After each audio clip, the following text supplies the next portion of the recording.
નમસ્કાર મારા સનાતની પરિવાર આધ્યાત્મની દુનિયામાં આપ સર્વેનું ખૂબ ખૂબ સ્વાગત છે મિત્રો।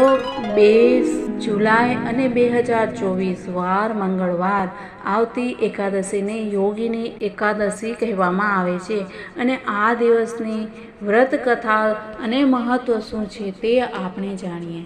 મિત્રો, આપણને બધાને ખ્યાલ જ છે કે દર મહિને 2 અગિયારસ આવે છે અને 2 અગિયારસને મહત્વ ખૂબ કહેવામાં આવ્યું છે। એકાદશીમાં ભગવાન વિષ્ણુ માટે વ્રત રાખવા અને તેની પૂજા કરવાનો નિયમ છે અને કહેવાય છે કે જે વ્યક્તિ યોગીની એકાદશીનું વ્રત કરે છે તેને હજારો બ્રાહ્મણોને ખવડાવવા સમાન ફળ મળે છે અને પાપોમાંથી પણ મુક્તિ મળે છે। યોગીની એકાદશીનું મહત્વ હિન્દુ ધર્મમાં ખૂબ છે। આ દિવસે સૃષ્ટિના પાલનહાર શ્રી હરિ વિષ્ણુની પૂજાનું વિધાન છે।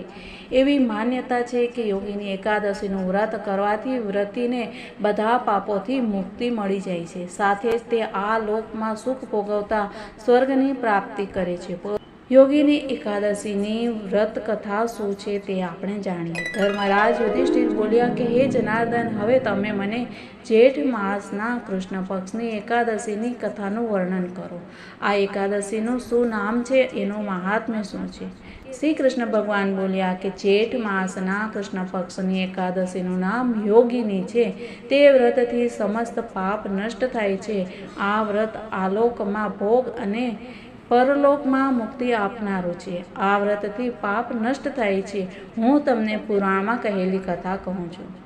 અલકાપુરી નગરીમાં કુબેર નામના રાજા રાજ્ય કરતો હતો।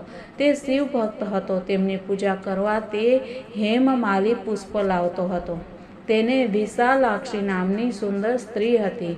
એક દિવસ તે માનસરોવરમાંથી પુષ્પ લઈ આવ્યો, પરંતુ કામાસક્ત થવાના કારણે પુષ્પોને રાખી અને તે પોતાની સ્ત્રી સાથે રમણ કરવા લાગ્યો અને બપોર સુધી પુષ્પ આપવા ન ગયો। જ્યારે રાજા કુબેર તેની રાહ જોતા જોતા બપોર થઈ ગઈ તો તેને ક્રોધપૂર્વક પોતાના સેવકોને આજ્ઞા કરી કે તમે લોકો જઈ અને જુઓ કે હજી સુધી હેમમાલી પુષ્પ લઈ અને કેમ નથી આવ્યો।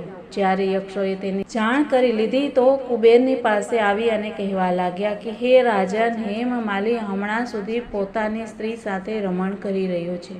યક્ષોની વાત સાંભળી કુબેરે હેમમાલીને બોલાવવાની આજ્ઞા આપી। હેમમાલી રાજા કુબેર સમક્ષ ડરથી કાંપતો ઉપસ્થિત થયો। તેને જોઈને રાજા કુબેરને અત્યંત ક્રોધ આવ્યો અને એમના હોઠ ફફડવા લાગ્યા। તેમણે કહ્યું કે હે પાપી મહાન કામી, તે મારા પરમ પૂજનીય ઈશ્વર શિવજીનો અનાદર કર્યો છે। તેથી હું તને શાપ આપું છું કે તું સ્ત્રીનો વિયોગ ભોગવશે અને મૃત્યુ લોકમાં જઈ અને કોઢી થશે।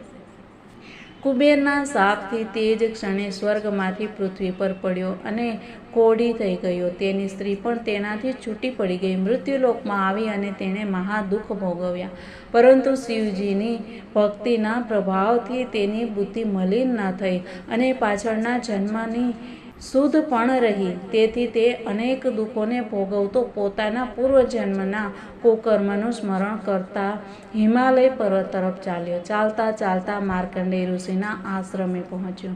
તે ઋષિ અત્યંત વૃદ્ધ અને તપસ્વી હતા। તે બીજા બ્રહ્માના સમાન લાગતા હતા।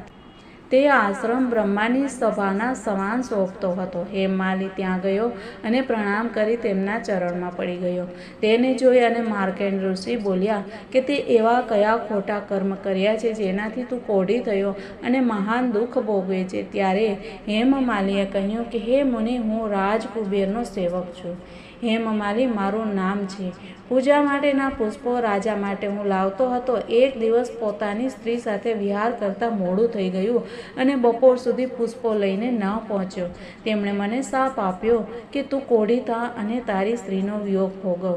તેથી હું કોઢી થઈ ગયો અને મહાન દુઃખ ભોગવું છું। તમે મને કોઈ ઉપાય બતાવો કે જેનાથી મારી મુક્તિ થાય। માર્કંડેય ઋષિ બોલ્યા કે તે મારી પાસે સત્ય વચન કહ્યા છે, તેથી હું તારા ઉદ્ધાર માટે વ્રત બતાવું છું।